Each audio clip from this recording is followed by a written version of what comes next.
Hello everyone, here's Patriotic Nana again for your viewing pleasure. And hopefully it is a pleasure.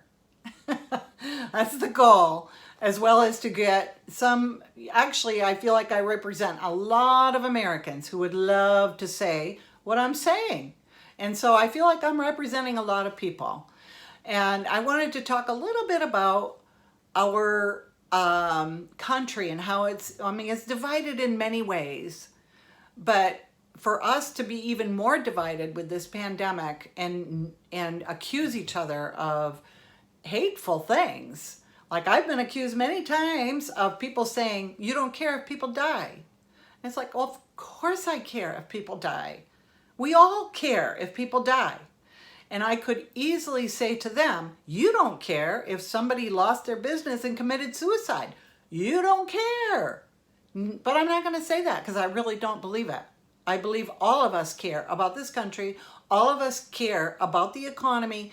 All of us care about small businesses. And all of us care about lives, period. And we know, all of us know, that the curve has flattened. We know that the hospitals are not overwhelmed.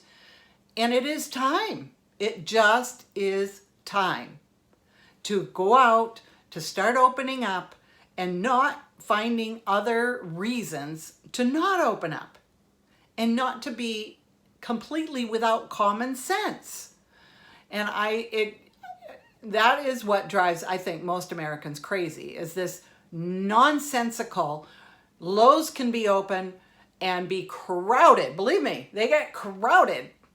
And so does every other open store, because other stores aren't open. So where do you go? You go to Lowe's, you go to Safeway. And they're doing great. They're doing gangbusters. But why is that okay? And it's not okay for another store to open up. It makes no sense. And that's why so many Americans are getting so upset and frustrated with this dragging out of opening up. And young, healthy people especially should be out and about. They should be the ones who are building up immunity for the rest of the people. And because they do not get that sick for the most part. I know there's always outliers. There's outliers with everything. So, and there are some who might die, but for the most huge majority, they don't get that sick and they recover. And that is helpful for anybody else, everybody else. And so, like, for instance, we were at the Olympia rally and there was an older couple there in their 80s. And they said exactly that. We hope and wish young people would just get out there. And yes, many will get COVID. Many will get it, but they will recover and there will be more immunity and we will feel safer going outside and going around people. I mean, obviously they felt safe enough to go to the rally, but they might have stood in the outskirts. I don't know. But they were awesome and they were, oh my goodness, they made common sense. Something the government, especially here in Washington and other states, don't make any common sense. They don't have any common sense. There's something more going on. Yeah, we won't get into the conspiracy, but anyway, it makes, when something doesn't make sense, there's something more going on. Simple as that.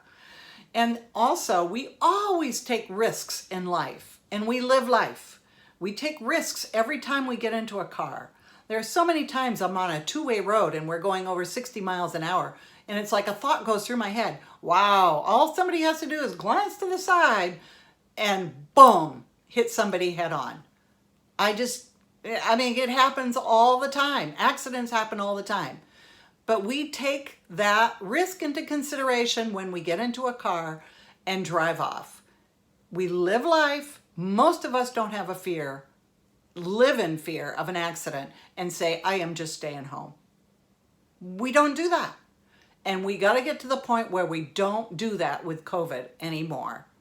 The ones that are vulnerable obviously have to be more careful. And that's, hopefully we drive carefully too, for the most part. I mean, some of us drive a little faster than others, but we're still good drivers. But anyway, that was my point, is that we don't stay in our houses. We don't shelter in place because we're afraid of getting hurt or afraid of dying. That's not real life. We need to get back to real life. Anyway, that's my talk for today. And I'm sure there'll be more coming. I just feeling it. Had to say something because I have gotten in too many conversations where people think I am just a hard-hearted person, and I am not. I love you all, and I pray for all of us. I pray for the doctors and the nurses, and I pray for our country. And you know what? I'm getting out there, and I hope a lot of people join me. God bless you, and God bless the USA. See you later.